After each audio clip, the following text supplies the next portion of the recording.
Hey guys, welcome to resource point. आज हम लोग डिस्कस करने वाले हैं वीजनाइज की करंट अफेयर्स जो कि हमारी नवंबर मंथ की चल रही है।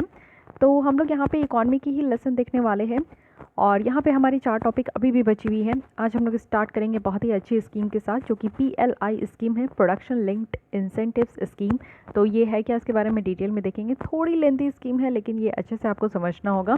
Second thing is solar manufacturing in India and next article है यहाँ पे हाइब्रिड रिन्यूएबल एनर्जी, और एक यहाँ पे एक्ट है जिसको कि मॉडल टेनेंसी एक्ट कहते हैं।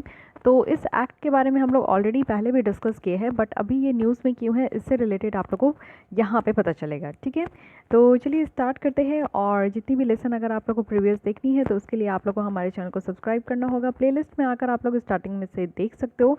तो चलिए आज हम लोग क्वेश्चन आंसर के साथ अपनी इस लेसन को स्टार्ट करते हैं। तो जैसे कि आप लोग सबको पता है कि कल से हमारे यहाँ पे विजनाइज की मेंस की जो 2020 की टेस्ट सीरीज़ है वो स्टार्ट हो चुकी है। तो सबसे पहले हम लोग शुभ शुरुआत जो है वो GS1 के साथ कर रहे हैं। और यहाँ पे GS1 की अगेन मैं 3 क्वेश्चन दी हूँ, कल भी 3 क्वेश्चन आपको दिया गया था। तो आई होप कि आप लोग लिख रहे होंगे, आप लोगों को कोई प्रॉब्लम नहीं हो रही होगी। आइए देख लेते हैं आज की क्वेश्चन क्या क्या है। फर्स्ट है कि despite undertaking many incentives malnutrition continue to be a matter of concern for India analyse. Means आप लोग जानते हो कि सरकार के द्वारा एक के बाद एक स्कीम्स लाए जा रहे हैं, वो भी हेल्थ पर्सपेक्टिव से। जैसे कि आप लोग नेशनल न्यूट्रिशन मिशन जानते हो, पोषण अभियान जानते हो। तो ये सारी चीज़ें जो है सरकार के द्वारा बहुत सारे इनिशिएटिव लाए जा रहे हैं। बट मल न्यूट्रिशन जो है, कुपोषण, ये हमारे कंट्री में एक one of the main concern है। तो इसको एनालाइज करना है कि इतने स्कीम्स होने के बावजूद भी क्यों हमारे कंट्री में जो है बच्चे इतने कुपोषित हैं, क्या रीज़न है। ये सारी चीज़ों को आप लोग को राइट डाउन करनी है 150 वर्ड्स में, और 10 मार्क्स की ये क्वेश्चन है। सेकंड क्वेश्चन है कि क्रिटिकली डिस्कस करना है the idea that followers of A religion share not only a community of religious interest but also common secular interest. यानी कि आपको यहाँ पे बताना है कि जो भी रिलीजन के फॉलोअर्स है वो सिर्फ यहाँ पे एक कम्युनिटी का जो, यानी कि जो कम्युनिटी ऑफ रिलीजियस इंटरेस्ट जो है उसी को सिर्फ शेयर नहीं करते बट एक सेक्युलर इंटरेस्ट भी शेयर करते हैं। यानी कि आप लोग देखते हो कि कोई रिलीजियस इंटरेस्ट की भी बातें होती है, जैसे कि कोई एक कॉम है, कोई भी एक रिलीजियस कॉम है तो उनकी अपनी खुद की इंटरेस्ट होती है, लेकिन वो लोग उसी को शेयर नहीं करते हैं, एक कॉमन जो सेकुलर इंटरेस्ट है उसको भी लेकर चलते हैं। तो इसके ऊपर आप लोग को क्रिटिकली डिस्कस करनी है। थर्ड क्वेश्चन है कि the constant and aggravated contact with the western culture has had an erosional impact on the Indian value system. तो क्रिटिकली आपको डिस्कस करनी है। जब ये क्रिटिकली डिस्कस, क्रिटिकली एनालाइज करने के लिए आए, इट मीन्स कि you have to write both the paths, you have to write pros and as well as cons of that particular topic. तो यहाँ पे कहा जा रहा है कि जो हम लोग यहाँ पे कांस्टेंट कांटेक्ट कर रहे हैं जो कि वेस्टर्न कल्चर से, ये हमारे यहाँ की जो इंडियन वैल्यू सिस्टम है उसको, उसके इम्पैक्ट को कहीं ना कहीं इरोजन कर रही है। यानी कि हमारी जो इंडियन वैल्यू सिस्टम है वो इरोजनल हो रही है। तो कैसे हो रही है कि डे बाई डे हम लोग कहीं ना कहीं वेस्टर्न कल्चर को अडॉप्ट कर रहे हैं, चाहे वो हमारी थिंकिंग लेवल हो, चाहे हमारी ड्रेसिंग सेंस हो, चाहे हमारी लिविंग पैटर्न हो, या फिर किसी भी चीज़ में हमारे वेस्टर्न कल्चर को हम लोग बहुत ज़्यादा अडॉप्ट कर रहे हैं, जिसके कारण हमारा जो पुराना इंडियन वैल्यू सिस्टम है कहीं ना कहीं वो ख़त्म होते जा रहा है। तो इसके बारे में आपको बतानी है। तो ये 3 क्वेश्चन है, इंडियन सोसाइटी से रिलेटेड है, काफ़ी ज़्यादा इंपॉर्टेंट है, इसको लिखने का कोशिश कीजिएगा। और अगर आप लोग अपने आंसर को लिख चुके हो लेकिन आपको कोई बताने वाला नहीं है कि आपने अपने आंसर को कैसा लिखा, अगर आप लोग चेक करवाना चाहते हो, एवेल्यूएट कराना चाहते हो और फाइंड आउट करवाना चाहते हो कि आपके आंसर में क्या क्या कहाँ कहाँ कमी रह गई है, तो आप लोग हमारे इस टेस्ट सीरीज से ज्वाइन कर सकते हो। और इसके लिए आपको यहाँ पे मेल करना होगा। मेल करने के बाद आपको जो है डिटेल प्रोसीजर बताई जाएगी। तो चलिए स्टार्ट करते हैं। हम लोग यहाँ पे लास्ट लेसन में देखे थे कुछ क्वेश्चंस, उसके आंसर मैं बता देती हूँ। फर्स्ट है कि what is GST compensation cess. Second है कि क्यों हम लोग CPI को चूज़ किए हैं इन्फ्लेशन को मेज़र करने के लिए। And third one is from previous year UPSC prelims question. तो यहाँ पे पूछा जा रहा है कि chairman of public sectors banks are selected by. इसकी क्वेश्चंस के आंसर बहुत लोगों ने इनकरेक्ट दिया है, तो अभी मैं बताने वाली हूँ यहाँ पे। इसकी करेक्ट आंसर होने वाली ए। बहुत लोग यहाँ पे RBI लिख रहे हैं, RBI नहीं है। RBI यहाँ पे पब्लिक सेक्टर्स बैंक के चेयरमैन को सेलेक्ट नहीं करते। यहाँ पे एक बैंक बोर्ड ब्यूरो है जिसके द्वारा यहाँ पे चेयरमैन को सेलेक्ट किया जाता है। आइए इनका आंसर देख लेते हैं। कॉम्पनसेशन सेस क्या होता है, यानी कि आप लोग देखो कि एक कानून लाया गया था GST कॉम्पनसेशन एक्ट 2017 का। तो उस कानून के द्वारा ये कहा गया है कि जो एनुअल रेवेन्यू ग्रोथ अगर किसी स्टेट का 14% तक अगर ये आपका प्रोजेक्ट किया जा रहा है, तो यानी कि यहाँ पे कहा गया है कि इस कानून के तहत जो कॉम्पनसेशन सेस दिया जाएगा वो 14% तक दिया जाएगा।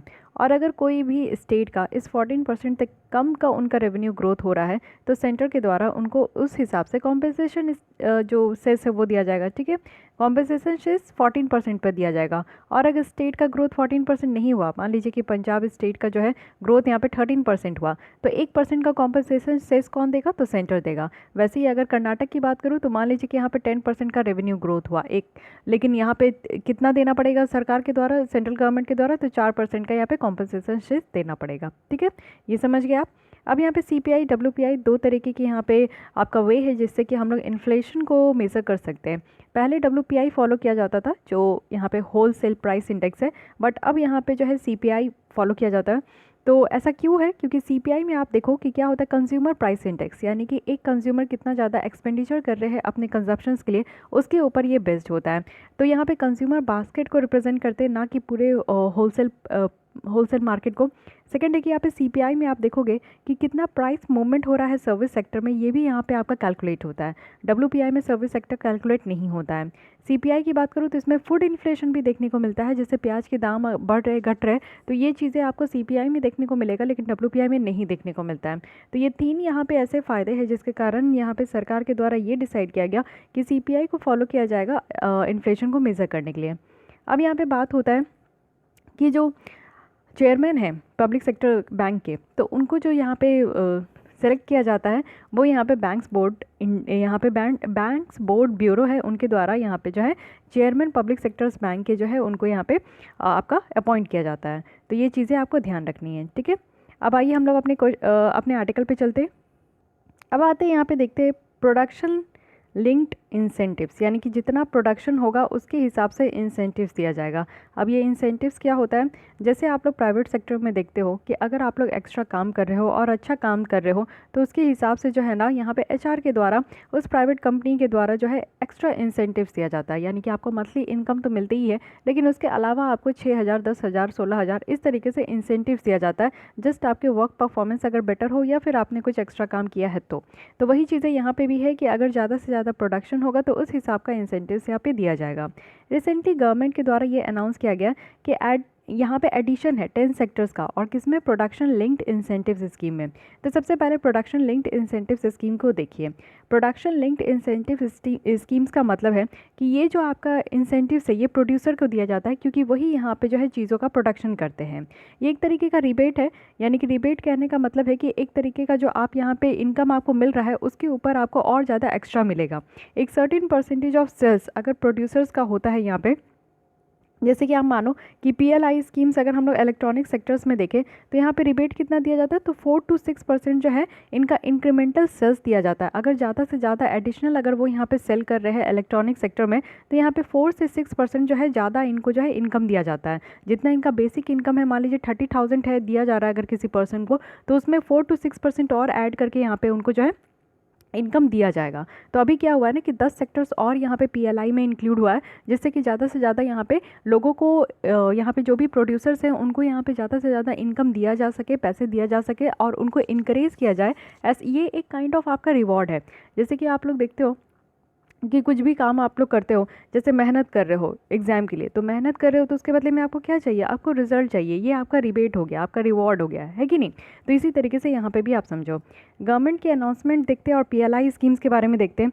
अनाउंसमेंट से पहले क्या था कि सेंटर के द्वारा यहाँ पे जो है रोल आउट किया गया था PLI स्कीम्स को, जो कि ऑलरेडी ये किसके लिए है? तो मोबाइल मैन्युफैक्चरिंग के लिए है, स्पेसिफाइड इलेक्ट्रॉनिक कुछ यहाँ पे कंपोनेंट के लिए है और इलेक्ट्रॉनिक यहाँ पे कंपोनेंट के लिए, साथ ही क्रिटिकल की स्टार्टिंग मटेरियल्स के लिए है, ड्रग इंटरमीडियरीज के लिए है, एक्टिव फार्मास्यूटिकल इंग्रेडिएंट्स के लिए है, यही है API जो कि हम लोग यहाँ पे चाइना से बहुत ज़्यादा मंगवाते हैं। साथ ही मैन्युफैक्चरिंग जो मेडिकल डिवाइसेस हैं, जैसे आप लोग अगर आई टेस्टिंग के लिए भी जाते हो डॉक्टर्स के पास, तो वहाँ पे आप लोग एक डिवाइस के ऊपर अपने फेस रखते हो, वहाँ पे आपका आई का जो है चेकअप होता है। तो वो सारे डिवाइसेस हो गया, चाहे आप लोग जो है अगर अल्ट्रासाउंड कराने चाहते हो तो वो डिवाइसेस होती है। कोई भी तरीके का अगर आप लोग चेकअप कराने जाते हो अब डॉक्टर्स के पास, तो वो लोग कुछ ना कुछ डिवाइसेस यूज़ करते हैं आपको चेक करने के लिए। तो वो सारे जो डिवाइसेस है उसके मैन्युफैक्चरिंग के ऊपर भी यहाँ पे सरकार के द्वारा इंसेंटिव्स दिया जाता था। तो ऑलरेडी ये इंसेंटिव्स जो है ये सारे सेक्टर्स में दिया जाता था, मोबाइल मैन्युफैक्चरिंग में, कुछ इलेक्ट्रॉनिक चीज़ों के मैन्युफैक्चरिंग में, एक्टिव फार्मास्यूटिकल इंसेंटिव्स के इंग्रेडिएंट्स के मैन्युफैक्चरिंग में, साथ ही यहाँ पे मेडिकल डिवाइसेस के मैन्युफैक्चरिंग में। लेकिन इस अनाउंसमेंट के बाद जो है गवर्नमेंट के द्वारा इस स्कीम को और ज़्यादा बढ़ाया गया है। यहाँ पे 10 ऐसे और सेक्टर्स को इंक्लूड किया गया है और उनको यहाँ पे और ज़्यादा इंसेंटिवाइज किया जाएगा, और वो भी टोटल कितना है, तो 2 लाख करोड़ तक जो है उनको अगले आने वाले 5 साल तक दिया जाएगा। तो यहाँ पे कौन कौन से सेक्टर्स है ये देख लीजिए। सबसे पहला क्या है कि जो बैटरी होती है, एडवांस केमिस्ट्री सेल होती है, ACC बैटरी आप लोग देखते हो जो इस्तेमाल करते हो आप लोग, तो ये जो बैटरी होती है ना, इस बैटरी को यहाँ पे मैन्युफैक्चर करने के लिए, साथ ही इलेक्ट्रॉनिक प्रोडक्ट के ऊपर है, ऑटोमोबाइल और ऑटो कंपोनेंट के लिए है, फार्मास्यूटिकल ड्रग्स के लिए है, टेलीकॉम और नेटवर्किंग प्रोडक्ट के लिए है, साथ ही यहाँ पे टेक्सटाइल प्रोडक्ट के लिए है, और साथ ही फूड प्रोडक्ट के लिए है, हाई एफिशिएंसी यहाँ पे सोलर PV मॉड्यूल्स के लिए है, जो आपका सोलर पैनल है ना उसके लिए है, वाइट गुड्स के लिए है। तो वाइट गुड्स में क्या आते हैं कि आपके घर में जो LED स्क्रीन है, आपके घर में AC है, ये सब वाइट गुड्स में आते हैं, तो इसके लिए है। और यहाँ पे स्पेशलिटी जो स्टील है उसके लिए है, ठीक है, स्पेशल स्टील्स के लिए यहाँ पे दिया जा रहा है। तो ये 10 सेक्टर्स और है जहाँ पे प्रोडक्शन को और ज़्यादा बढ़ाने के लिए, क्योंकि आपको पता है कि मेन एम क्या है आज के डेट में। पहले तो हम लोग यहाँ पे मैन्युफैक्चरिंग सेक्टर्स को बूस्ट करना चाह रहे थे, लेकिन उसी के साथ एक और चीज़ ऐड ऑन हो गई, आत्मनिर्भर भारत। तो आत्मनिर्भर भारत के लिए क्या है कि अब हम लोग जो है अपने ही कंट्री में सारी चीज़ों को प्रोडक्शन करेंगे, मैन्युफैक्चर करेंगे, दूसरी कंट्री पर जो इम्पोर्ट डिपेंडेंसी हमारी होती थी उसको थोड़ा कम करेंगे। तो इसके लिए यहाँ पर ये स्कीम लाया गया है। जो फाइनल प्रपोजल है PLI का वो ये है कि हर एक इंडिविजुअल सेक्टर्स को यहाँ पे देना है, और एक्सपेंडिचर जो फाइनेंस कमेटी है उनके द्वारा ये अप्रेज किया जाएगा और कैबिनेट के द्वारा यहाँ पे अप्रूवल की जाएगी, तभी यहाँ पे इंसेंटिव्स जो है प्रोवाइड किया जाएगा। ये स्कीम आपका आउटकम बेस्ड है।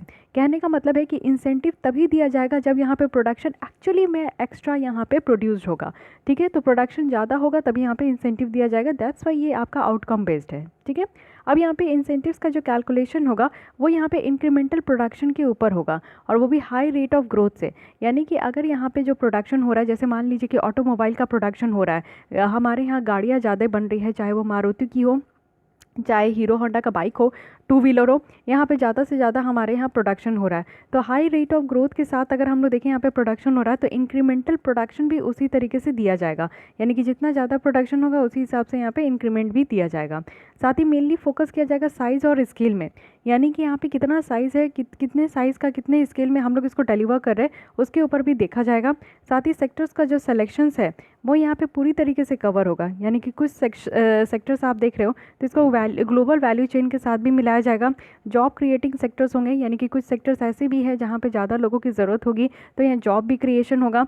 साथ ही साथ आप लोग देखो कि ये हाईली कैलिब्रेटेड है, यानी कि इसको जो है ना हम लोग रूरल इकॉनमी से भी लिंक करेंगे। ऐसा नहीं है कि ये सारे सेक्टर्स आपको सिर्फ अर्बन एरिया में ही देखने को मिलेगा और इससे हमारा जो अर्बन इकॉनमी है वो ज़्यादा बूस्टअप होगा, नहीं। हम लोग यहाँ पे फोकस किस पे करेंगे, तो रूरल इकॉनमी पे भी फोकस किया जाएगा। और साथ ही साथ यहाँ पे हम लोग इस प्रोजेक्ट को ऐसे लेकर चलेंगे जैसे कि ये वर्ल्ड ट्रेड ऑर्गेनाइजेशन का जो कमिटमेंट है, WTO की जो कमिटमेंट है उसके साथ भी इसको कंपैटिबल किया जाएगा। तो ये पूरा है यहाँ पे आपका PLI स्कीम के बारे में। अब देखते हैं कि इससे क्या बेनिफिट निकल कर आएगा, क्योंकि बेनिफिट होगा तभी तो यहाँ पे सरकार के द्वारा इस तरीके का अहम निर्णय लिया गया है कि 10 और यहाँ पे सेक्टर्स को इंक्लूड किया जाएगा। तो इसमें क्या क्या बेनिफिट है, सबसे पहला है कि आप लोग जान ही रहे हो कि हमारे यहाँ की जो स्ट्रैटेजिक ऑटोनॉमी है वो बढ़ेगा।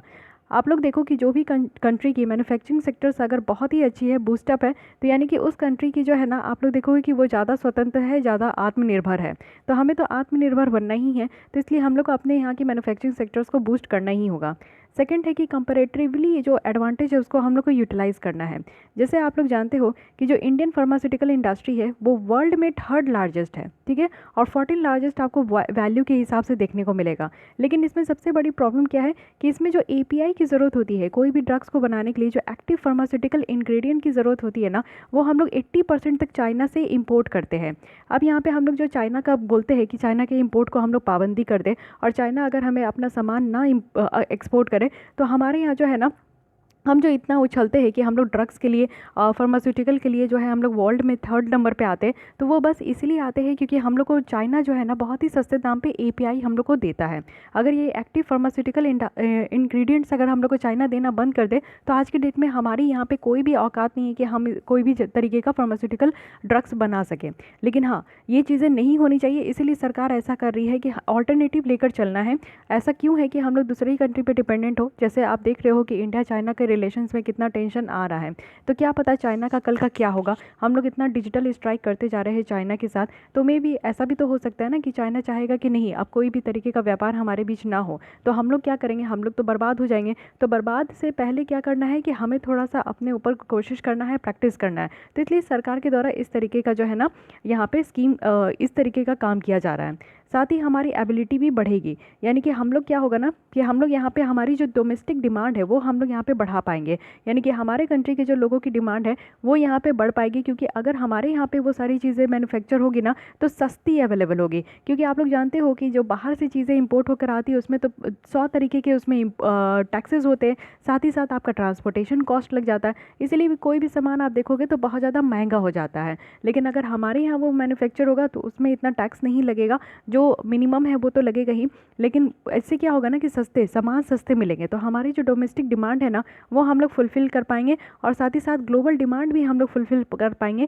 यानी कि अगर हम लोग ज़रूरत से ज़्यादा अगर हम लोग मैन्युफैक्चर करते हैं तो हम लोग एक्सपोर्ट करेंगे, ना कि आज की डेट में जो हम लोग इम्पोर्ट हब कंट्री बन के बैठे हैं ना, हम लोग भी जो क्या अगर हमारे यहाँ मैन्युफैक्चरिंग अच्छा होगा तो हम लोग भी एक्सपोर्ट हब कंट्री कहलाएंगे। तो इससे क्या होगा कि हमारा ग्लोबल और जो डोमेस्टिक डिमांड है वो कहीं ना कहीं जो हमारी एबिलिटी है वो बढ़ पाएगी। और यहाँ पे आप लोग देखो कि 2025 तक जो है ये एक्सपेक्ट किया जा रहा है कि इंडिया की जो इकॉनमी होगी, डिजिटल इकॉनमी होगी, वो 1 ट्रिलियन यूएसडी डॉलर का होगा। तो ये तभी हो सकता है जब हम लोग यहाँ पे जो है अपनी डिमांड और ग्लोबल डिमांड हम लोग बढ़ा सकते हैं। साथ ही इससे क्या होगा ना कि हमारी जो यहाँ पे हाई पोटेंशियल सेक्टर्स है ना वो यहाँ पे डेवलप हो पाएगी। आपको तो पता है कि अगर इंडिया करने पे उतर आए तो क्या नहीं करके हम लोग चले जाते हैं। आप लोग देखिए हो कि पीपीई किट के मैन्युफैक्चरिंग में जब हमारे यहाँ लॉकडाउन लगा था तो हम लोग वर्ल्ड में 2nd नंबर पे आते हैं। हम लोग ने इतना ज़्यादा मैन्युफैक्चर कर दिया, इतना ज़्यादा मास्क बनाए, इतना ज़्यादा पीपीई किट बनाए कि हम लोग दूसरे कंट्रीज़ को भी यहाँ पे एक्सपोर्ट करने लगे थे। तो वही चीज़ है कि हमारे यहाँ पोटेंशियल तो है, लेकिन हमारे यहाँ जो है ना माचिस लगाने के लिए कोई नहीं है। इट मीन्स कि हमें ड्राइविंग फोर्स चाहिए कि हाँ हम लोग करें, और साथ ही साथ सरकार का सपोर्ट भी चाहिए कि सरकार अगर हमें सपोर्ट करे हमारे इंडियंस को, तो हमारे इंडियंस तो क्या नहीं करके गुजर जाए, है कि नहीं। तो इसलिए यहाँ पे क्या है कि हमारे यहाँ हाई पोटेंशियल सेक्टर्स है तो उसको और ज़्यादा डेवलप करने की ज़रूरत है, और इस तरीके से डेवलप भी हो सकता है। साथ ही साथ आप लोग देखो कि इससे क्या होगा ना कि फॉरेन प्लेयर्स भी आएंगे, एम्प्लॉयमेंट भी जनरेट होगा। फॉरेन प्लेयर्स आएंगे, एफडीआई बढ़ेगा। जब हमारे यहाँ मैन्युफैक्चरिंग यूनिट अगर ज़्यादा से ज़्यादा इंक्रीज़ करेगी, अच्छी होगी, तो ऑब्वियस है कि फॉरेन प्लेयर आएंगे ही, वो इन्वेस्ट करना ही चाहेंगे, वो हमारे साथ पार्टनरशिप करना ही चाहेंगे। सेकंड थिंग है कि ज़्यादा से ज़्यादा अगर इंडस्ट्री ओपन होगी, ज़्यादा से ज़्यादा मैन्युफैक्चरिंग यूनिट अगर हमारा वाइडन होगा, तो उससे क्या होगा कि एम्प्लॉयमेंट जनरेशन होगा। आज की डेट में आप लोग जानते हो कि सबसे ज़्यादा जो है हमारे यहाँ अनएम्प्लॉयमेंट की रेशियो है, जो बेरोज़गारी है वो बढ़ती जा रही है, जिसके कारण ना जाने कितने तरीके की समस्या हमारे कंट्री में उत्पन्न हो रही है। तो ये सारी चीज़ों को टैकल करने के लिए सबसे अच्छा क्या है कि लोगों को रोज़गार दो, एम्प्लॉयमेंट दो। नहीं एम्प्लॉयमेंट होने से क्या होता है कि आज की डेट में मजबूर है लोग चोरी करने के लिए, मजबूर है लोग जो है छीना झपट्टी जो रोड में करते हैं आपके मोबाइल छीन के चले जाते हैं पल भर में, आपके जो है सोने के चेन आप पहनो तो वो छीन के चले जाते हैं। क्यों छीन के चले जाते हैं? क्योंकि पैसे की कमी है, उनके पास नौकरी नहीं है, तो वो क्या करेंगे, लूटेंगे ही। तो ये सारा चीज़ होता है, तो इसलिए एम्प्लॉयमेंट भी इससे जनरेट होगा। साथ ही साथ आप देखो कि हमारा जो डिस्करेजमेंट से क्या है ना कि हम लोग इनकरेजमेंट की तरफ शिफ्ट होंगे।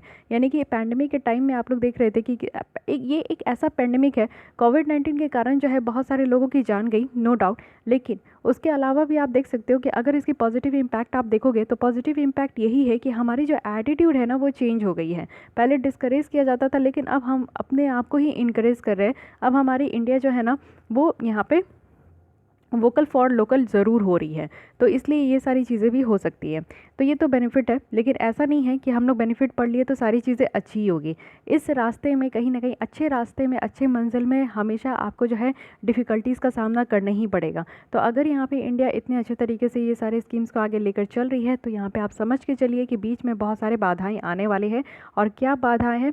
सबसे पहला यही है कि ग्रेजुअल विड्रॉवल होगा ये स्कीम का, क्योंकि ये लॉन्ग टर्म डेवलपमेंट के लिए क्रिटिकल है।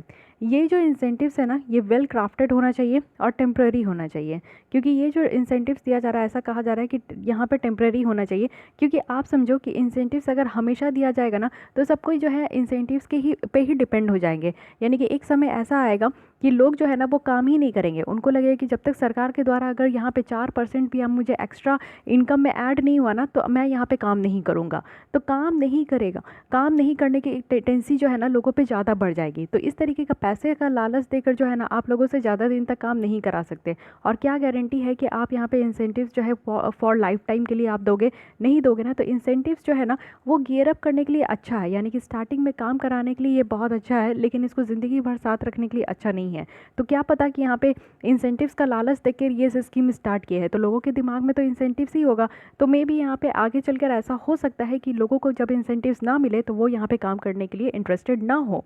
सेकंड चीज़ है कि यहाँ पे जो सेक्टर्स को जो है ना स्पेसिफिक इंसेंटिव्स को ही डिज़ाइन करना चाहिए। यानी कि जो जो यहाँ पे सेक्टर्स को इंक्लूड किया गया है, जैसे कि ऑटोमोबाइल सेक्टर्स आप देख रहे हो, फार्मास्यूटिकल सेक्टर्स देख रहे हो, तो उसमें डिफाइन कर देना चाहिए कि यहाँ पे 2% इंसेंटिव्स मिलेगा, 4% इंसेंटिव्स मिलेगा। तो इस तरीके का एक स्पेसिफिक होना चाहिए। साथ ही साथ जो है ना यहाँ पे हमारी जो नेचुरल इकोनॉमिक प्रोसेस है उसमें भी इंटरफेयर हो सकता है, और ये लॉन्ग रन में हो सकता है। इकॉनमी जो है ना वो कॉम्पिटिटिव ही रह जाएगी जब यहाँ पे सेक्टर्स जो है ख़त्म होने लगेगा या फिर जन्म लेने लगेगा। यानी कि जो हमारे यहाँ पे रिसोर्सेज हैं हमारे अर्थ में, उसको हम लोग रीएलोकेट कर सकते हैं कुछ सेक्टर्स में, जिसमें कि हमें ज़्यादा से ज़्यादा प्रोडक्टिविटी ग्रोथ देखने को मिलेगा। और जिसमें ज़्यादा प्रोडक्टिविटी ग्रोथ नहीं देखने को मिलेगा उस सेक्टर्स में मे भी ऐसा हो सकता है कि हम लोग फोकस ना करें। साथ ही सेक्टर्स जो कि यहाँ पे ज़्यादा से ज़्यादा अगर इंसेंटिव्स नहीं लेंगे तो उनको कहीं ना कहीं डिसएडवांटेज भी देखने को मिलेगा। क्योंकि आप देखते हो कि हमारे कंट्री में बहुत सारे सेक्टर्स है, apart from that primary, secondary and tertiary sector, छोटे छोटे सेक्टर बहुत ज़्यादा है। तो यहाँ पे जितने भी सेक्टर्स है जिनको इंसेंटिव्स दिया जा रहा है, तो वो तो अच्छा ग्रोथ करेंगे ही करेंगे, लेकिन उसके अलावा जितने सेक्टर्स बच गए हैं, मे भी ऐसा हो सकता है कि वो सारे सेक्टर्स जो है ना डाउन चले जाए, उनको डिसएडवांटेज हो। तो ये भी एक प्रॉब्लम हो सकता है। साथ ही साथ यहाँ पे बताया जा रहा है कि क्या हमें ऐसा करना चाहिए जिससे कि हम इश्यूज़ को भी टैकल कर सके और हमारे यहाँ पे ये जो स्कीम है वो सक्सेसफुल इम्प्लीमेंट हो सके। तो सबसे पहला क्या है ना कि हमें प्री डिफाइन करना होगा जो सनसेट क्लॉज है स्कीम में।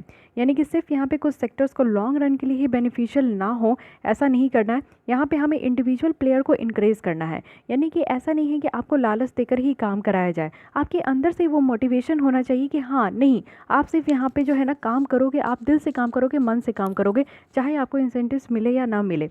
लेकिन ऐसा नहीं है, जैसे कि आप लोग सोचो कि आप लोग आईएएस बन जाओगे तो लाल बत्ती मिलेगी, वो आपका रिस्पेक्ट होगा, रुतबा होगा, कहीं पे भी जाओगे तो आपका जो है एकदम वार्म वेलकम होगा। तो उस तरीके से वो चीज़ें अगर आप सोच के तैयारी कर रहे हो ना, तो इसमें क्या होगा ना कि आप लंबे समय तक नहीं टिक पाओगे। आप 1 साल तैयारी करोगे, 2 साल करोगे, उसके बाद आप जो है ना आपको लगने लगेगा कि यार मैंने बहुत तैयारी कर ली, मैंने बहुत मेहनत कर ली, अब मुझसे नहीं हो पाएगा, तो आप इस रेस से आउट हो जाओगे। लेकिन अगर वो एक इंसान जो कि ये सोचते हैं कि हमारे सोसाइटी में जो चीज़ की कमी है, हमारे सोसाइटी में कुछ ऐसे भी लोग हैं जो कि पढ़ने के लिए आतुर है, पढ़ना चाहते हैं बट वो पढ़ नहीं पा रहे हैं। कुछ ऐसे लोग हैं ना जिनको सारी फैसिलिटीज़ मिलना चाहिए, मिल सकती है लेकिन मिल नहीं पा रही है, क्योंकि हमारे यहाँ स्कीम्स जो है ना ग्राउंड लेवल पे इम्प्लीमेंट नहीं होती है। तो वो सारे काम हम लोग करेंगे। अगर ऐसा आप सोच के चल रहे हो ना कि आपको एक पोस्ट चाहिए, आपको एक ऐसी पोजीशन चाहिए जहाँ से आप चीज़ों को इम्प्लीमेंट कर सको, आपके पास पावर चाहिए, तो आप इस एग्ज़ाम में जो है ना लॉन्ग रन तक टिके रहोगे, चाहे आपका 4 साल 5 साल लग जाए, लेकिन आप इस एग्ज़ाम को निकाल कर ले ही जाओगे और आपके अंदर वो अंदर से मोटिवेशन आएगा। समझ रहे हो ना मैं क्या कहना चाह रही हूँ? तो वही चीज़ें है कि जो इंसेंटिव्स दिया जा रहा है ना, वो यहाँ पर आपका शॉर्ट टर्म के लिए तो अच्छा है, लेकिन लॉन्ग टर्म के लिए अच्छा नहीं है। और साथ ही साथ इंडिविजुअल लेवल पर यहाँ पर इंकरेज करने की ज़रूरत है। एक पर्टिकुलर पर्सन को यहाँ पे अंदर से एक मोटिवेशन आना चाहिए कि आपको काम करना है, ये नहीं कि पैसे मिल रहे हैं उस लालच में आपको काम करना है। ठीक है। सेकंड, यहाँ पे क्या करना होगा कि हमें टेक्नोलॉजिकल जो कॉम्पिटेंस है उसको इम्प्रूव करने की ज़रूरत है। थर्ड है कि यहाँ पे हमें बिजनेस एनवायरनमेंट को इम्प्रूव करने की ज़रूरत है, यानी कि काम करने के तरीके में और जो पॉलिसी फ्रेमवर्क है उसमें ट्रांसपेरेंसी होनी चाहिए। साथ ही जो टैक्सेशन रिजिम है ना वो सिंप्लीफाई हो। जैसे आप लोग देखते हो कि एक वैट प्रोसेस चलते आ रहा था, इतना ज़्यादा हर एक जगह से, यानी कि इंडस्ट्री से निकलते निकलते दुकान तक, और दुकान तक जो छोड़िए कंज्यूमर तक पहुँचते पहुँचते वो चीज़ों की दाम जो है ना बहुत बढ़ जाती है। यानी कि कोई भी कपड़ा आप देखोगे, अगर एक स्वेटर बनता है तो उसका मैन्युफैक्चरिंग कॉस्ट 300 रुपये होता है। ठीक है। लेकिन वही वहाँ से आप देखो कि मशीन से बनते बनते जो है उसकी मैन्युफैक्चरिंग कॉस्ट 300 है, लेकिन दुकान दुकान तक पहुँचते पहुँचते वो ट्रांसपोर्टेशन कॉस्ट और तरह तरीके के टैक्स लगते लगते जो है वो आपका जो है 300 से कितना में आ जाता है, 1200 में आ जाता है, 1400 में आ जाता है। कंज्यूमर तक पहुंचते पहुंचते वो 1400 में आ जाता है, 1500 में आ जाता है। तो 300 की स्वेटर आपको कितने में मिलती है, 1500 में मिलती है। तो इतना ज़्यादा टैक्स और ये सारी चीज़ें हैं। जीएसटी आ चुका है, कहा गया था कि one nation one tax, but आपको कहीं से भी कोई भी एंगल से दिखता है आज के डेट में वन नेशन वन टैक्स? इसमें भी टैक्स में भी टैक्स स्लैब है, 5%, 12%, 18%, 28%, ना जाने। ठीक है, वैसे 5 तरीके की बेसिक ये जो है आपका टैक्स स्लैब है। लोग तो इसी में कंफ्यूज होते हैं कि अगर वो कोलगेट टूथपेस्ट खरीद रहे तो इसमें कितना परसेंट का टैक्स लगेगा, अगर रेस्टोरेंट में खाने के लिए जा रहे हो तो उसमें कितना परसेंट का टैक्स लगेगा, आप अगर कोई लग्जरी कार खरीद रहे हो तो उसमें कितना परसेंट का टैक्स लगेगा। हर जगह आपको टैक्स जो है, अभी भी तो वही चीज़ें चल रही है जो पहले था, हर जगह आपको टैक्स अलग अलग ही देखने को मिलेंगे, है कि नहीं? तो यहाँ पे सबसे पहला चीज़ है ना कि टैक्स को कम कीजिए। सिंगापुर, इंडोनेशिया जैसी कंट्री आप जाकर देखो, वहाँ पे टैक्सेशन का इतना झोल नहीं है, इसलिए वहाँ पे कंपनीज जो है ना एफडीआई वगैरह बहुत जाती है, इतना सिंप्लीफाई है वहाँ पे, प्रोसीजर भी इतना लॉन्ग नहीं है। हमारे यहाँ तो लैंड एक्विजिशन में ही तो टाइम चला जाता है। कुछ भी अगर आपको नई चीज़ डेवलप करनी है, नई चीज़ें अगर आपको इंफ्रास्ट्रक्चर क्रिएट करना है तो लैंड एक्विजिशन में ही टाइम चला जाता है। तो बहुत तरीके की प्रॉब्लम है, तो जो बेसिक प्रॉब्लम है उसको सिंप्लीफाई करने की ज़रूरत है। साथ ही जो रियल एक्सचेंज है उसको मैनेज करने की ज़रूरत है, जो रियल एक्सचेंज रेट है ना उसको मैनेज करने की ज़रूरत है, जिससे कि हमारा एक्सपोर्ट रिजिम स्ट्रेंथ हो। यानी कि हम लोग जितना आज की डेट में अपने कंट्री में प्रोड्यूस कर रहे हैं ना, उस वो तो ज़्यादा से ज़्यादा प्रोडक्शन होना ही चाहिए, लेकिन हम लोग को उससे ज़्यादा जो है ना हम लोग को एक्सपोर्ट करने पे सोचना है। क्योंकि आप लोग जानते हो कि हम लोग ट्रेड डेफिसिट पे चल रहे हैं। डेफिसिट कहने का मतलब है कि घाटा, सरकार जितना ना कमा रही है उससे ज़्यादा खर्च कर रही है, ठीक है। लेकिन यहाँ पे ट्रेड डेफिसिट है, जितना हम लोग एक्सपोर्ट नहीं करते हैं उतना ज़्यादा हम लोग इंपोर्ट करते हैं। तो इंपोर्ट करने के कारण हमारा यहाँ पे ट्रेड डेफिसिट चलता है। लेकिन हमें ये ट्रेड डेफिसिट को मैनेज करने के लिए क्या करना होगा, एक्सपोर्ट करना होगा। एक्सपोर्ट करने के लिए क्या करना होगा कि हमें अपने यहाँ मैन्युफैक्चरिंग यूनिट बनानी होगी और यहाँ पे जो है लोगों को इंक्रेज करना होगा। साथ ही आप लोग देखो कि एक नेशनल इंफ्रास्ट्रक्चर पाइपलाइन के बारे में हम लोग बात किए थे, तो इसको जो है यहाँ पे बढ़ावा देने की ज़रूरत है। ये एक बहुत ही अच्छा वे फॉरवर्ड बताया जा रहा है कि जो प्लान यहाँ पे एनआईपी के द्वारा प्रपोज किया गया था ना, वो एक बहुत अच्छा सॉल्यूशन यहाँ पे हो सकता है। तो एक नेशनल इंफ्रास्ट्रक्चर पाइपलाइन होना चाहिए जिसके थ्रू जो है बेटर तरीके से यहाँ पे काम हो सके। यानी कि जो इंफ्रास्ट्रक्चर की कमी हमारे यहाँ है ना, जो कंप्लेन है कि इंडिया में अच्छा इंफ्रास्ट्रक्चर नहीं है, वो कहीं ना कहीं इस तरीके के प्रोजेक्ट से जो है ना वो फुलफिल हो पाएगा। ठीक है, तो ये पूरी यहाँ पे आर्टिकल है। आई होप कि आपको यहाँ पे अच्छे तरीके से समझ में आया। नहीं समझ में आया, फ्री हो आप लोग कमेंट करो, बिंदास कमेंट करो, मैं यहाँ पे आप लोगों को आंसर ज़रूर दूंगी। तो PLI हमने देखा कौन कौन से नए 10 सेक्टर से, एक बार और देख लीजिए, ज़रूरी है। मतलब कि जो आप लोग डेली यूज़ करते हो वही सारी चीज़ें आपको देखने को मिलेगा कि बैटरी है, इलेक्ट्रॉनिक प्रोडक्ट है, साथ ही फार्मास्यूटिकल है, ऑटोमोबाइल्स है, टेक्सटाइल है, टेलीकॉम है, फूड है, LED है, LCD है, AC है, और यहाँ पे सोलर मॉड्यूल है, स्टील है। ये सारी चीज़ें हैं जो कॉमन यूज़ देखते हो और जो कंपनी की डिमांड ज़्यादा है वो सारी चीज़ें। तो हमने हर एक आस्पेक्ट देखा कि इससे क्या बेनिफिट है, क्या नुकसान है, क्या चैलेंजेस है, सारी चीज़ें। ठीक है, आते हैं नेक्स्ट आर्टिकल में जो है कि है solar manufacturing in India. Recently India के द्वारा एक प्रपोजल रिसीव किया गया है कि 10 गीगावाट का सोलर इक्विपमेंट मैन्युफैक्चरिंग कैपेसिटी हम लोग यहाँ पे सेटअप करेंगे। बहुत अच्छी बात है, देख लेते हैं क्या कैपेसिटी है हमारे यहाँ आज की डेट में। इंडिया की जो रिन्यूएबल एनर्जी है, रिन्यूएबल एनर्जी कहने का मतलब क्या होता है, रिन्यूएबल एनर्जी कहने का मतलब है कि जो एनर्जी का प्रोडक्शन करना वो भी नेचुरल रिसोर्सेज को इस्तेमाल करके। अब क्या क्या नेचुरल रिसोर्सेज हैं, सूरज को इस्तेमाल करके सोलर एनर्जी, वाटर को इस्तेमाल करके हाइड्रो एनर्जी, विंड को इस्तेमाल करके विंड एनर्जी। तो ये सारी जो हम लोग नेचुरल रिसोर्सेज से जो हम लोग अपनी एनर्जी को उत्पादन कर रहे हैं उसका मतलब होता है रिन्यूएबल एनर्जी। ठीक है, रिन्यूएबल एनर्जी जनरेशन कैपेसिटी अगर हम लोग देखें तो पूरे वर्ल्ड में 4th लार्जेस्ट है। बहुत ही बड़ी बात है। आज के डेट में हम लोग 136 गीगावाट है जो कि टोटल कैपेसिटी का 36% आता है। और बहुत तेज़ी से हम लोग यहाँ पे फास्ट भी बहुत तेज़ी से हम लोग जो है आगे भी बढ़ रहे हैं, ग्रो भी बहुत अच्छा हो रहा है। हमारा यहाँ पे टारगेट है कि 2022 तक 220 गीगावाट तक जो है हम लोग को अपनी रिन्यूएबल एनर्जी की कैपेसिटी बढ़ानी है। और लोकली प्रोड्यूस जो पैनल है उनकी डिमांड आप देखोगे तो ये 36 गीगावाट जो है वो अगले 3 साल में यहाँ पे बताया जा रहा है। करंट अगर कैपेसिटी देखें सोलर सेल मैन्युफैक्चरिंग का इंडिया में तो 2500 मेगावाट है। वहीं अगर सोलर मॉड्यूल का देखें एज वेल तो 7000 मेगावाट है कैपेसिटी में। ठीक है, और साथ ही साथ ये भी बताया जा रहा है कि जो एनुअल जो सोलर मॉड्यूल मैन्युफैक्चरिंग कैपेसिटी है वो 9 गीगावाट है। और 3 गीगावाट आप लोग देखोगे तो एनुअलर जो यहाँ पे सोलर सेल प्रोडक्शन कैपेसिटी है वो है आज के डेट में हमारे कंट्री में। तो ये सारी चीज़ें आपको ध्यान रखना है। यानी कि एनुअल जो सोलर सेल प्रोडक्शन है वो 3 गीगावाट है, लेकिन यहाँ पे सोलर जो मॉड्यूल मैन्युफैक्चरिंग है, मॉड्यूल किसको कहते हैं, आप लोग देखो कि इस तरीके का सोलर पैनल आप लोग लेकर आते हो, ठीक है। ये सब सोलर पैनल है। तो इसको अगर बहुत बड़े एरिया में हम लोग लगाते हैं ना, जैसे आज के डेट में आप लोग सोलर पार्क देखते हो, तो सोलर पार्क में क्या होता है कि बहुत ज़्यादा आपको देखने को मिलेगा कि सोलर पैनल को लगा दिया जाता है। तो ये एक एक ऐसा ऐसा ना मॉड्यूल होता है, ठीक है। तो इसी मॉड्यूल को कहा जा रहा है कि सोलर मॉड्यूल मैन्युफैक्चरिंग कैपेसिटी कितना है, तो हमारे यहाँ 9 गीगावाट है। लेकिन वही अगर सोलर सेल देखें, यानी कि जो हमारे यहाँ सोलर बैटरी जो रहती है ना, उसकी कितनी कैपेसिटी, तो 9 गीगावाट है।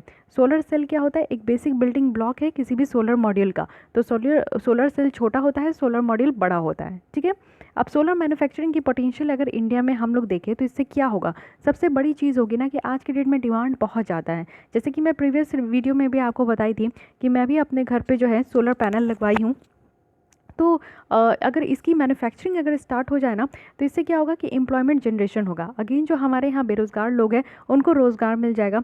50,000 डायरेक्ट जॉब कहा जा रहा है और एटलीस्ट 1,25,000 तो इनडायरेक्ट जॉब नेक्स्ट 5 ईयर्स में तो ये आपका बढ़ जाएगा ही।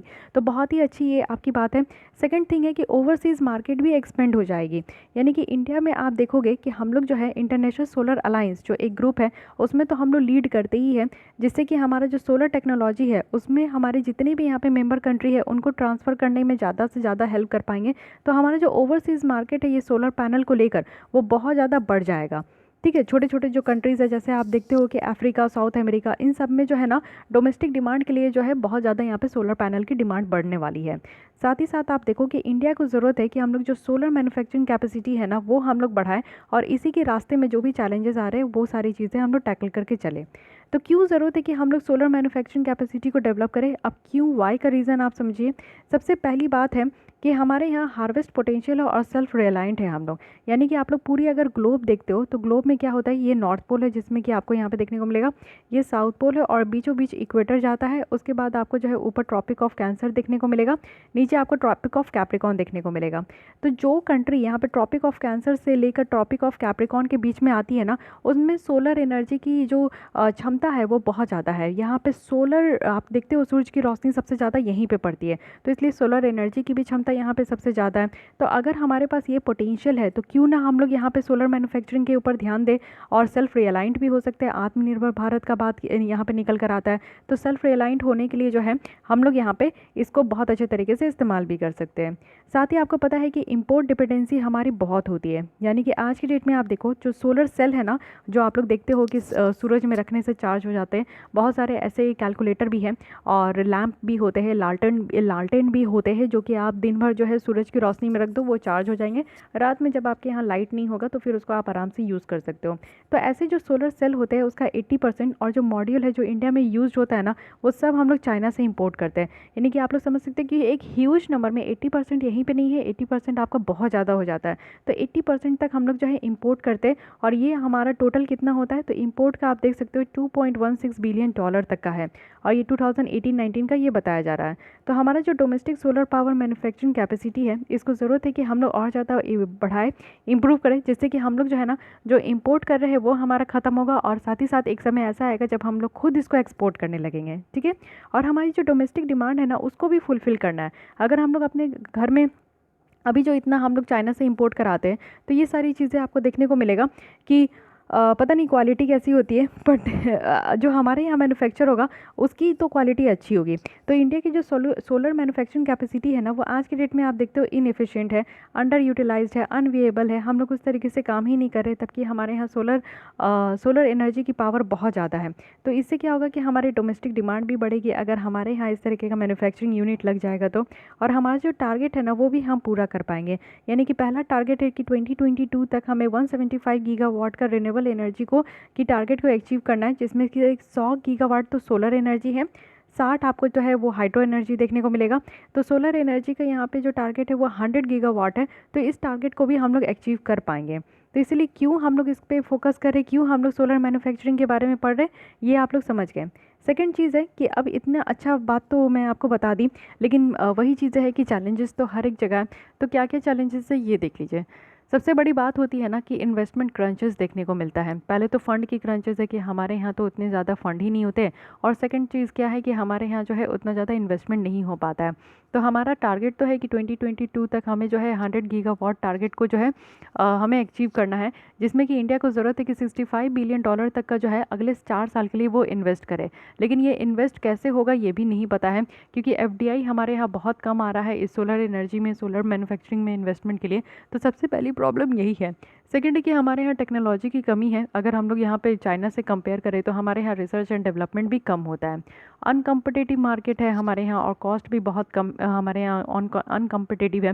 जैसे इंडियन सोलर सेल्स आप देखोगे ऑन एन एवरेज 20 से 30% ज़्यादा एक्सपेंसिव है जो कि चाइना में यहाँ मैन्युफैक्चर होता है। तो आप लोग समझ रहे हो कि जो भी सामान चाइना में मैन्युफैक्चर होता है वो बहुत ज़्यादा सस्ता होता है। हमारे यहाँ जो उसके कंपैरिजन में जो मैन्युफैक्चर होता है वो महंगी होती है। तो इसलिए हमारे यहाँ जो है ना वो चाइना की जो सेल प्लेट होती है वो ज़्यादा से ज़्यादा बिकती है एज़ कंपैरिजन टू जो हमारे यहाँ मैन्युफैक्चर होती है। चाइना की हर एक चीज़ आप देखोगे कि एफोर्डेबल रेंज में होता है, इसलिए उसकी डिमांड बहुत ज़्यादा होती है। ठीक है, क्वालिटी कंट्रोल इश्यूज़ भी निकल कर आता है। क्वालिटी की भी बात निकल कर आती है कि कुछ कंट्रीज़ जो है ना वो इन सारी चीज़ों पे ध्यान ही नहीं देती है कि क्वालिटी पे भी ध्यान देना है। तो क्वालिटी एक बड़ी बात आती है। पॉलिसी इश्यूज़ भी हैं। सिर्फ वो सारे मॉडल्स और मैन्युफैक्चरर्स जो जिनको कि अप्रूव्ड लिस्ट ऑफ मॉडल्स में इंक्लूड किया गया है वही सब यहाँ पे सोलर PV सेल्स को और मॉड्यूल्स को जो है वो मैन्युफैक्चर करते हैं। बाकी और सारी जो आपको इंडस्ट्री कंपनीज देखने को मिलेंगे वो सब जो है इतना इंटरेस्ट नहीं दिखाते हैं। साथ ही WTO की चैलेंजेस भी है। US के द्वारा ये चैलेंज किया गया है कि इंडिया का जो सोलर एनर्जी पॉलिसी है WTO के सामने, तो अगर हम लोग domestic source of solar panel को देखें जो कि यहाँ पे अपहेल्ड किया गया था WTO के द्वारा, तो WTO का यहाँ पे कुछ चैलेंजेस भी है जिसके कारण हम लोग यहाँ पे थोड़ा बहुत रेस्ट्रिक्ट हो रहे हैं। तो वो सारी चीज़ों को भी हम लोग को ओवरकम करके चलना है। इसके साथ हम लोग देखें यहाँ पे तो क्या क्या सरकार के द्वारा यहाँ पे स्टेप्स लिया गया है जिससे कि हमारे कंट्री में जो सोलर मैन्युफैक्चरिंग सेक्टर्स है वो और ज़्यादा आगे बढ़ सके। तो अभी हम लोग ने देखा कि एक तो यहाँ पे हमें परफॉर्मेंस लिंक्ड इंसेंटिव्स दिया जा रहा है, PIL दिया जा रहा है, वो भी सोलर पैनल मैन्युफैक्चरिंग्स में, जिससे कि हमारी डोमेस्टिक कंपनीज़ को बूस्ट कर सके। सेकेंड है कि नेशनल सोलर मिशन भी है, यानी कि ये एक इनिशिएटिव है जो कि national action plan on climate change के तहत इसको लिया गया है, जिसके थ्रू हम लोग अपने कंट्री में जो सोलर पावर है उसको प्रमोट कर सकें और इंडिया को as a solar global leader जो है वो यहाँ पे बना सके, वो भी सोलर एनर्जी के फील्ड में। टैरिफ और नॉन टैरिफ बैरियर भी है, यानी कि डोमेस्टिक मैन्युफैक्चरिंग्स को यहाँ पे प्रमोट करने के लिए और जो चाइनीज़ सोलर सेल है उसको चेक करने के लिए, साथ ही साथ यहाँ पे मॉड्यूल्स इन्वर्टर्स जो हमारे इंडिया में इंपोर्ट होते हैं उसको हम लोग को रोकने के लिए जो है हमें हाई टैरिफ लगाने की ज़रूरत है। तो ये सारी चीज़ भी हो सकती है जिससे कि हमारे कंट्री में जो डोमेस्टिक मैन्युफैक्चरिंग होती है, हमारे कंट्री में जो यहाँ पे सोलर मॉड्यूल सबकी जो मैन्युफैक्चरिंग होती है उनकी डिमांड बढ़ सके और उनको इस्तेमाल कर सके। ठीक है, क्योंकि चाइना वाले हर एक सेक्टर में आप देखो यही करते हैं। हमारे इंडिया में जो है सस्ते दाम पे जितनी भी उनकी चीज़ें होती है वो सब हमारे यहाँ इंपोर्ट कर देते हैं। तो हमें ज़रूरत है कि हम लोग यहाँ पे टैरिफ वगैरह लगाएं। जैसे एंटी डंपिंग ड्यूटी भी है, जो वो अपने कचरे को डंप करके जाते हैं। कचरा नहीं, जैसे कि आप समझते हो कि स्टील वगैरह भी बहुत ही सस्ते दाम में वो हमारे कंट्रीज़ में लाकर इंपोर्ट करके चले जाते हैं। तो इंपोर्ट करने से ही नहीं होगा, अगर वो इंपोर्ट करते तो उनके लिए हम लोग एंटी डंपिंग ड्यूटी लगाते हैं, जिससे कि उनका सामान जो है हमारे डोमेस्टिक मार्केट में जो सामान अवेलेबल है उससे महंगे हो जाए। साथ ही आत्मनिर्भर भारत लाया गया है, वोकल फॉर लोकल, तो ये भी बहुत ज़्यादा ज़रूरी है। इसका एम यही है कि कंट्री को इंडिपेंडेंट बनाना है, सेल्फ रिलायंट बनानी है, तो ये सारी चीज़ें भी हो सके और इसके लिए 20 लाख करोड़ का पैकेज भी दिया गया है। साथ ही मेक इन इंडिया है, यानी कि मेक इन इंडिया 2015 में ये स्कीम आई थी, जिसके थ्रू क्या था कि हमारे कंट्री में स्पेशल इकोनॉमिक जोन बढ़ेगा, एक्सपोर्ट इंसेंटिव्स यहाँ पे उसको बढ़ावा दिया जाएगा, फेस्ड मैन्युफैक्चरिंग प्रोग्राम होगा। ये सारी चीज़ें जो है जिससे कि हमारे कंट्री में जो मैन्युफैक्चरिंग सेक्टर्स है ना उसको बूस्ट किया जाएगा। सोलर PV मैन्युफैक्चरिंग स्कीम है, जिसमें कि हम लोग यहाँ पे इंड टू इंड जो सोलर PV मैन्युफैक्चरिंग कैपेसिटी है उसको हम लोग यहाँ पे इंडिया में क्रिएट करेंगे।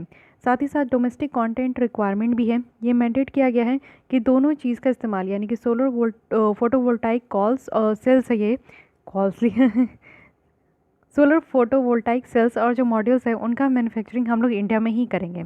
FDI की बात करें तो फॉरेन डायरेक्ट इन्वेस्टमेंट को भी हम लोग 100% तक अलाउ किए हुए हैं, वो भी रिन्यूएबल एनर्जी के सेक्टर्स में। तो ये सारी चीज़ तो है जो कि सरकार के द्वारा, तो आप देख रहे हो कि कहीं से भी ऐसा नहीं फील होगा आपको कि हम सरकार हमारी मेहनत नहीं कर रही है। सरकार हमारी मेहनत बहुत कर रही है, बट देखते हैं ये कब हमारा जो है जो हमारे यहाँ की कैपेसिटी है वो और ज़्यादा बढ़ पाएगी। वे फॉरवर्ड में बताया जा रहा है कि हमें अपने यहाँ ना ऐसा इकोसिस्टम बनाने की ज़रूरत है, यानी कि मैन्युफैक्चरिंग क्लस्टर्स को और ज़्यादा क्रिएट करने पे सरकार को फोकस करना चाहिए। कॉम्प्रिहेंसिव सोलर मैन्युफैक्चरिंग पॉलिसी होना चाहिए, यानी कि बहुत ज़्यादा ज़रूरी है कि क्लियरली मेंशन हो सप्लाई नेटवर्क के बारे में कि हमें जो है सप्लाई एग्रीमेंट जो है वो सस्ते दाम में मिलेगा, कॉस्ट ऑफ पावर के ऊपर सब्सिडी दी जाएगी, फाइनेंसिंग होगा, रिसर्च एंड डेवलपमेंट के ऊपर इंसेंटिव्स वगैरह दिए जाएंगे। तो इन सारी चीज़ों के ऊपर जो है एक अच्छा खासा प्लान होना चाहिए। कॉस्ट कॉम्पिटिटिव होना चाहिए। जैसे यहाँ पे चाइना जो है वो सस्ते दाम में अपना सोलर मॉड्यूल हमारे कंट्रीज़ में इंपोर्ट करते हैं, तो हमें अपने कंट्री में इस तरीके से मैन्युफैक्चरिंग यूनिट को सेटअप करना है और इस तरीके से मैन्युफैक्चर करना है कि हमारे कंट्री में जो भी यहाँ पे सोलर मॉड्यूल अगर मैन्युफैक्चर हो रहे हैं तो उनकी कॉस्ट जो है वो चाइना से भी कम हो सके। साथ ही मैन्युफैक्चरिंग एक्सीलेंस भी यहाँ पे लेकर आना है, क्योंकि हम लोग देख रहे हैं कि एक चैलेंज था यहाँ पे क्वालिटी को, तो क्वालिटी कॉम्प्रोमाइज़ नहीं करनी है हमारे यहाँ, इसके ऊपर भी ध्यान देना है। ठीक है, तो आइए इसी के साथ एक और यहाँ पे हाइब्रिड रिन्यूएबल एनर्जी के बारे में बात किया जा रहा है, तो इसकी कॉन्सेप्ट को समझिए। अभी क्या हुआ है कि मिनिस्ट्री ऑफ न्यू और रिन्यूएबल एनर्जी जो है उनके द्वारा एक स्कीम प्रपोज किया गया है, क्या तो विंड पार्क और जो विंड सोलर हाइब्रिड पार्क है उसको डेवलप करने के लिए। अब ये स्कीम क्या है इसके बारे में समझिए। कुछ साइट्स यहाँ पे देखा गया, कुछ जगह यहाँ पे 7 स्टेट में देखा गया, जैसे तमिलनाडु, आंध्र प्रदेश, कर्नाटक, तेलंगाना, गुजरात, राजस्थान और मध्य प्रदेश है।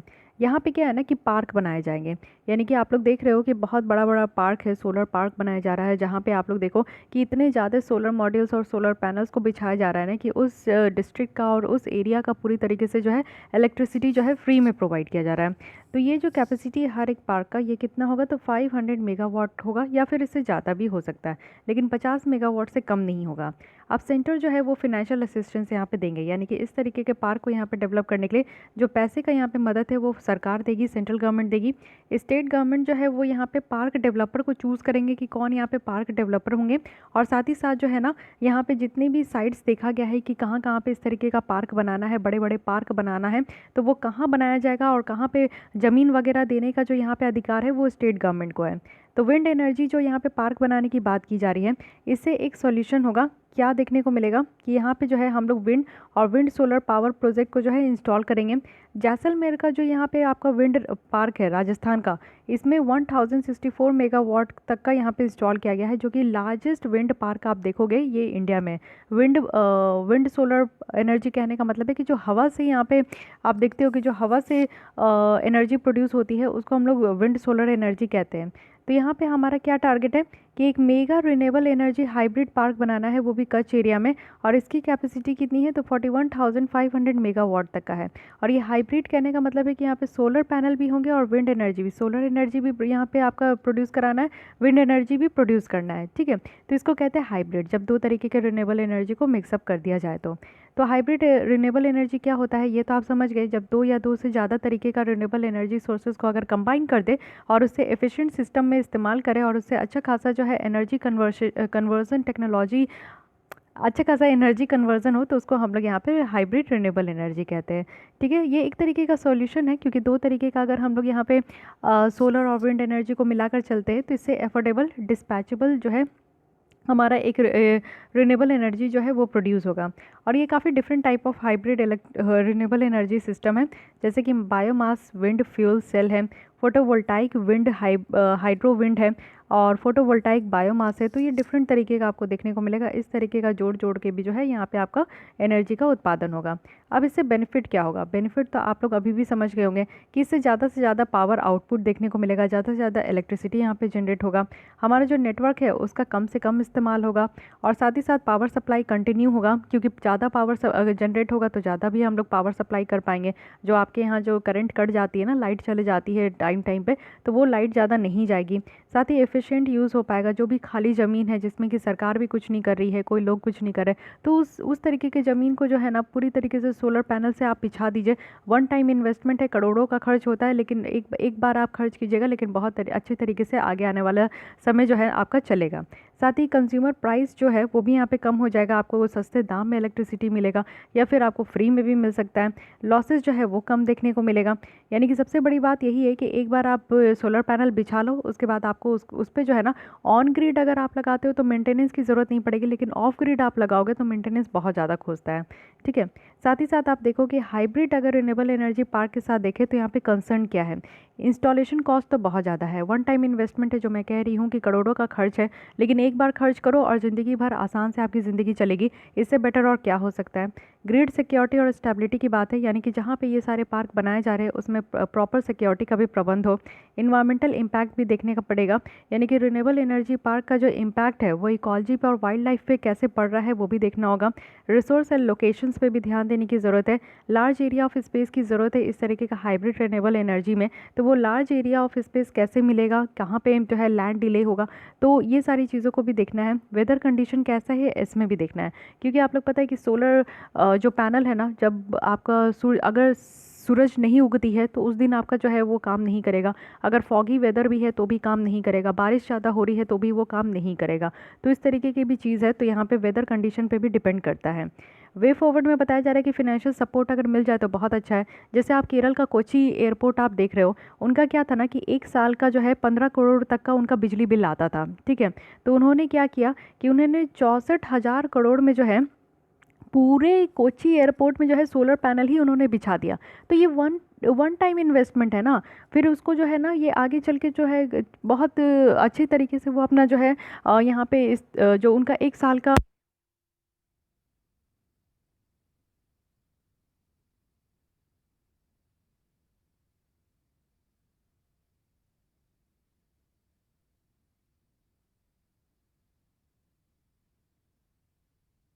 सपोर्ट करना चाहिए। एक बार में यहाँ पे खर्च है उसका, लेकिन फिर उसके बाद आपको जो है आराम ही आराम देखने को मिलेगा। साथ ही साथ आप देखो कि यहाँ पे रिजॉल्व करना है जो भी यहाँ पे प्रॉब्लम है, जैसे कि इंटरमिटेंसी हो जाता है विंड और सोलर का, तो उसको बैलेंस करने की ज़रूरत है। टेक्निकल एडवांसमेंट की ज़रूरत है। टेक्नोलॉजी की यहाँ पे बहुत ज़्यादा ज़रूरी है। ये जो हमारे यहाँ फिद्दी सी टेक्नोलॉजी है वो नहीं चलेगी, एक हाई हमारी जो है एडवांस टेक्नोलॉजी की यहाँ पे ज़रूरत है। लेकिन देख लेते हैं कुछ रिलेटेड इन्फॉर्मेशन भी है। जो national wind solar hybrid policy है इसके बारे में देखते हैं। इसका मेन ऑब्जेक्टिव यही है कि हमें यहाँ पे जो लार्ज ग्रिड कनेक्टेड करना है, वो भी विंड सोलर यहाँ पे हाइब्रिड सिस्टम के साथ। क्योंकि इससे क्या होगा, इस पॉलिसी का एम है कि न्यू टेक्नोलॉजी को इंक्रेज करना है, नए नए मेथड यहाँ पे निकल कर आएंगे, कंबाइंड ऑपरेशन हो पाएगा, एक साथ यहाँ पे विंड और सोलर यहाँ पे प्लांट जो है एक साथ यहाँ पे काम करेंगे। इम्प्लीमेंटेशन स्ट्रैटेजी क्या है, तो दो तरीके से है। विंड सोलर यहाँ पे हाइब्रिड एसी इंटीग्रेशन है और विंड सोलर यहाँ पे हाइब्रिड डीसी इंटीग्रेशन है। तो एसी यानी कि डायरेक्ट करंट इस तरीके से होता है, डीसी यानी कि अल्टरनेटिव करंट इस तरीके से होता है, ठीक है। तो ये एक यहाँ पे साथ ही साथ आप देखो तो यहाँ पे new wind solar hybrid plant है और हाइब्रिडाइजेशन होगा, यानी कि दोनों को यहाँ पे मिक्स किया जाएगा।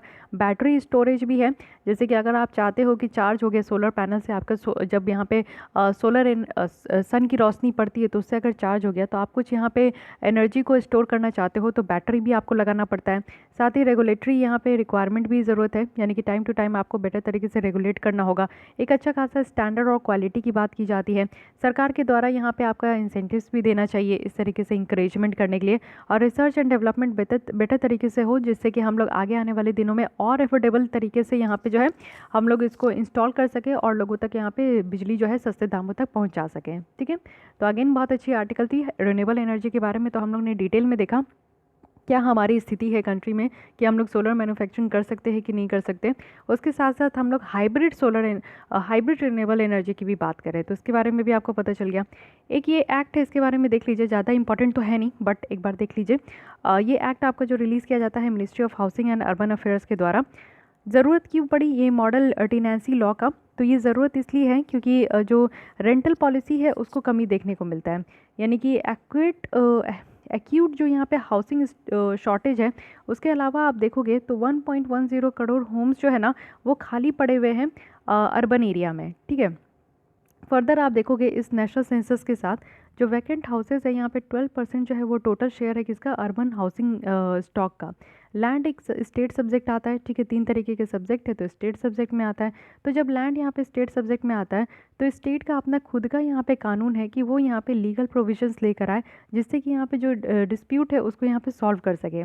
ओनर साइड भी कंसर्न करना चाहिए, जो यहाँ पे मालिक है वो यहाँ पे जो है रेंट बहुत ज़्यादा लेते हैं। कभी कभी आप देखते हो कि 10,000 15,000 जो है बच्चों लोग से खींचते हैं, तो ये नहीं होना चाहिए। एक सेलिंग लगा देना चाहिए, कैप लगा देना चाहिए। टेनेंट साइड भी कंसीडर करना चाहिए कि यहाँ पे उनको नॉन अवेबिलिटी है, यानी कि अफोर्डेबल एकोमोडेशन नहीं मिलता है। आप लोग पढ़ने बाहर भी जाते हो, तैयारी करने जाते हो, यूपीएससी के लिए भी आप लोग तैयारी कर रहे हो, यूपीएससी का दिल्ली का आप लोग मुखर्जी नगर देखोगे, इतने छोटे छोटे बाथरूम साइज़ के जो रूम होते हैं उसमें आप लोग बैठ के पढ़ते हो। तो बहुत सारे लोग हैं जो कि वैसे तैयारी करते हैं और उसका भी कॉस्ट आप लोग 8,000 10,000 वहाँ के जो है लैंडलॉर्ड लेते हैं, तो बहुत ज़्यादा दिक्कत है। एक एफोर्डेबल नहीं होता है। जो बच्चे गांव से उठ के आते हैं उनके लिए इतना आसान नहीं होता है कि वो 5,000 8,000 जो है मंथली भी दे, अपना खाना पीना खर्चा भी निकाले, कोचिंग का भी फीस दे, तो बहुत ज़्यादा दिक्कत हो जाता है। तो एक सेलिंग लगा देना चाहिए कि बच्चों के लिए इस एरिया में इससे ज़्यादा रेंट नहीं लेना है, उस एरिया में अगर अच्छा एरिया है तो उसमें थोड़ा बढ़ा दीजिए, बढ़ा रहे हैं तो उसमें सारे फैसिलिटीज़ दीजिए, अच्छे से रूम का साइज़ होना चाहिए जहाँ पे बच्चे बैठ के पढ़ सके, थोड़ा खाना पीना बनाने का भी जगह हो, अच्छा एक वॉशरूम हो, अच्छा एक सोने का जगह हो, तो इस तरीके का भी होना चाहिए, ठीक है। लेकिन वैसा देखने को नहीं मिलता। एक छोटू सा जगह में जहाँ पे कुछ भी नहीं हो सकता, सिर्फ आप वहीं पे पढ़ो, वहीं पे खाओ, वहीं पे आपका जो है सोने का भी होता है, उसी तरीके से रूम का जो है 8-10 हज़ार जो है वो यहाँ पे डिमांड करते हैं। तो ये चीज़ें देखने को मिल रही है। तो ये सारी प्रॉब्लम थी जिसकी वजह से यहाँ पे टेनेंसी एक्ट लाया गया है। तो टेनेंसी एक्ट इसलिए लाया गया है जिससे कि जो ओनर है और जो टेनेंट है, जो रेंट में रहने के लिए जाते हैं, भाड़ेदार जिनको कहते हैं, उनके बीच में जो है एक बैलेंस हो। तो इसमें क्या क्या फीचर्स है? सबसे पहला है कि यहाँ पे रेंट कोर्ट और ट्रिब्यूनल बनाया गया, यानी कि जो आप लोग देखते हो कि जब आप कहीं बाहर जाते हो रेंट में रहने के लिए, तो आपसे जो है ना वो एडवांस में भाड़ा लेते हैं, यानी कि एडवांस में आपसे रेंट ले लेते हैं, 2 महीने का रेंट ले लेते हैं जब आप स्टार्टिंग में कहीं पे भी जाकर रहते हो। और एक सिक्योरिटी रेंट भी लेते हैं कि 10,000 आप जो है ना सिक्योरिटी पेमेंट भी करो। लेकिन जब आप अगर मान लो कि 2 महीने में 3 महीने में आपको वहाँ अच्छा नहीं लगा, आप छोड़कर दूसरी जगह जाना चाहते हो, तो आप जब अपना सिक्योरिटी मनी मांगते हो ना, तो बहुत सारे ओनर जो है ना वो सिक्योरिटी मनी देते नहीं है। और सिक्योरिटी मनी 1-2 हज़ार का नहीं होता, 10,000 का वो लोग डिमांड करते हैं, 10,000 का लेकर रख लेते हैं, है कि नहीं। तो सिक्योरिटी मनी नहीं देते। ये एक बहुत कॉमन डिस्प्यूट है जो कि आपको ओनर और टेनेंट के बीच में देखने को मिलेगा। तो इस तरीके के डिस्प्यूट को रिजॉल्व करने के लिए जो सारे लोग जो है ना वो हाई कोर्ट और डिस्ट्रिक्ट कोर्ट तो जा नहीं सकते, बेटर है कि इसके लिए एक अलग से ट्रिब्यूनल बना दें। जैसे कि आप देखते हो इन्वायरमेंट को डील करने के लिए ट्रिब्यूनल है, एडमिनिस्ट्रेटिव लेवल में अगर कोई गलत कर रहे तो उसको डील करने के लिए कैट है। तो इसी तरीके से इसके लिए भी एक ट्रिब्यूनल होना चाहिए। तो वही ट्रिब्यूनल बनाया जा रहा है जिससे कि जितने भी डिस्प्यूट है वो जल्दी तरीके से जो है ना यहाँ पे फास्ट तरीके से रिड्रेस हो सके। साथ ही आप लोग देखो कि यहाँ पर रेंट की भी बात की जा रही है, तो एक रिटन एग्रीमेंट देने की ज़रूरत है। जैसे कि अगर ओनर यहाँ पे सिक्योरिटी रेंट रखते हैं 10,000 का, तो वो रिटर्न एग्रीमेंट दे। रिटर्न एग्रीमेंट देने से क्या होता है ना कि लिखतन के आगे बख्तन क्या, यानी कि जब लिखा हुआ है तो उसके आगे आप बोल के क्या करोगे, वो प्रूफ के तौर पे एविडेंस के तौर पे इस्तेमाल किया जाता है। साथ ही सिक्योरिटी डिपॉजिट की तो बात हम लोग बता दिए कि यहाँ पे 2 मंथ रेंट का जो है एक कैप कर देना चाहिए, क्योंकि बहुत ज़्यादा डिमांड किया जाता है, ठीक है। रिपेयर और मेंटेनेंस पे भी यहाँ पे ध्यान देना चाहिए कि यहाँ पे लैंड ओनर जो है ना वो यहाँ पे 24 आवर्स जो है प्रायर नोटिस दिए बिना जो है वो नहीं जा सकते। यानी कि अगर यहाँ पे टेनेंट रह रहे हैं तो उनको जो है 24 आवर्स पहले बोल देना है कि वो उनके घर पे आ रहे हैं, तभी वो आ सकते हैं, ऐसे कभी भी नहीं इंटर कर सकते हैं।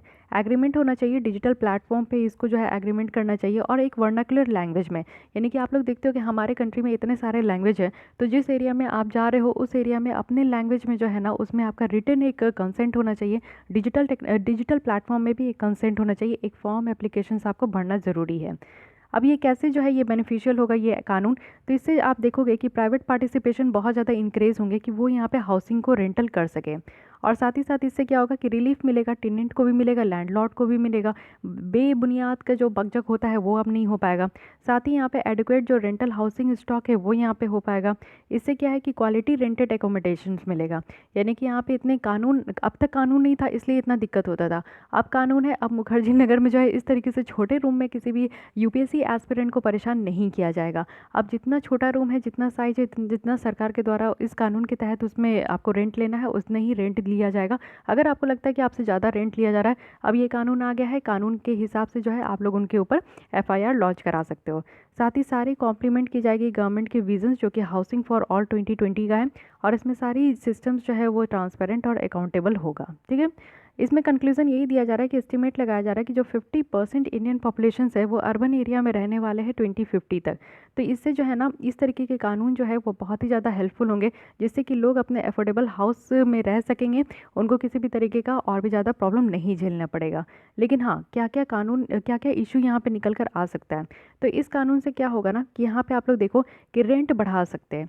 यानी कि बहुत सारे ऐसे भी ओनर होते हैं जो अच्छे खासे रूम को भी आप लोग 5,000 6,000 में दे देते हैं, तो इससे वो नहीं करेंगे, जब एक कैप बनाना ही है, कैप लगाना ही है, तो वो ज़्यादा से ज़्यादा रेंट रखेंगे। साथ ही इस कानून को जो है ना, आप यहाँ पे देखो कि स्टेट के साथ बाइंडिंग नहीं रखा गया है, यानी कि यहाँ पे कानून की जो भी प्रोविज़न है ना, वो यहाँ पे स्टेट गवर्नमेंट अगर कोई चाहे तो मानना चाहे तो मानेंगे, नहीं मानना है तो नहीं मानेंगे। जैसे आपको पता है कि वेस्ट बंगाल की जो दीदी जी है, वो सिर्फ अपना ही कानून मांगती है, वो सेंट्रल गवर्नमेंट का कानून को मानने से बहुत ज़्यादा इनकार कर देती है। तो उनको अगर लगता है कि ये कोड जो है उनके स्टेट में अगर नहीं अच्छा है, तो वो इस कानून को नहीं मानेगी। तो ये हर एक जगह आपका नहीं हो पाएगा, यानी कि वन नेशन वन लॉ नहीं हो पाया, फिर तो आपको दिक्कत होगा। आप वेस्ट बंगाल में जाकर पढ़ाई करना चाहते हो, वहाँ पे रूम रेंट लेना चाहते हो, तो आपको ये सारी जो है सुविधा नहीं मिलेगी। वो आपको पहले ही जैसे अब तक जो चलते आ रहा है वो वहीं वहाँ पे कंटिन्यू होगा। मे बी आप साउथ में चले जाओ, तमिलनाडु, आंध्र प्रदेश, वहाँ पे भी आपको प्रॉब्लम देखने को मिल सकता है। तो ये सारे कुछ यहाँ पे रीजंस बताए गए हैं जिसके कारण जो है प्रॉब्लम हो सकता है। ठीक है, तो ये रही पूरी इस कानून के बारे में। पहले भी हम लोग डिस्कस किए थे, बट अभी यहाँ पे क्या है ना कि इसको अच्छे तरीके से यहाँ पे फ्रेम किया गया है। तो आप देखते हैं कि इसमें क्या बातें की जाती है। आगे भी हम लोग इसको डिस्कस करेंगे, क्योंकि इस तरीके के कानून जो है ना 2-3 बार रिपीट हो ही जाते हैं। तो यहाँ पे हमारा कंप्लीट होता है इकोनॉमी का लेसन। नेक्स्ट हम लोग स्टार्ट करेंगे इन्वायरमेंट के साथ। सिक्योरिटी का तो कभी भी आपको मिल जाएगा, क्योंकि 1-2 टॉपिक होते हैं, जिस दिन मैं ज़्यादा बिजी होती हूँ तो उस दिन आपको प्रोवाइड कर दूँगी। ठीक है, तो आज के लिए बस इतनी ही रखते। अगर आपको ये लेसन अच्छी लगती है तो लाइक कीजिए। हमारे टेस्ट सीरीज़ के साथ जो विज़न है इसकी स्टार्ट हो चुकी है मेंस की, प्रीलिम्स की नहीं हुई है, अभी मेंस की हुई है। 31 जनवरी तक चलेगा। आपको लिखना है विज़न है इसकी मेंस टेस्ट सीरीज़ को, तो हमें ज्वाइन कर सकते हैं। आप लोग को यहाँ पे मेल करना होगा ऋषिका cs77@gmail.com। ठीक है, और साथ ही साथ आप लोग को और भी डेली बेसिस पे अगर यहाँ पे लेसन देखनी है, क्योंकि 4 बजे आपको यहाँ पे डेली विज़न है इसके करंट अफेयर्स देखने को मिलेगा ही मिलेगा। तो अगर आप लोग आगे भी इंजॉय करना चाहते हो तो हमारे चैनल के साथ जुड़ जाइए, सब्सक्राइब कर लीजिए, जिससे कि मैं जब भी वीडियो अपलोड करूँ उसकी नोटिफिकेशन आप तक पहुँच सके। तो आज के लिए इतनी, मिलते हैं कल। Thank you.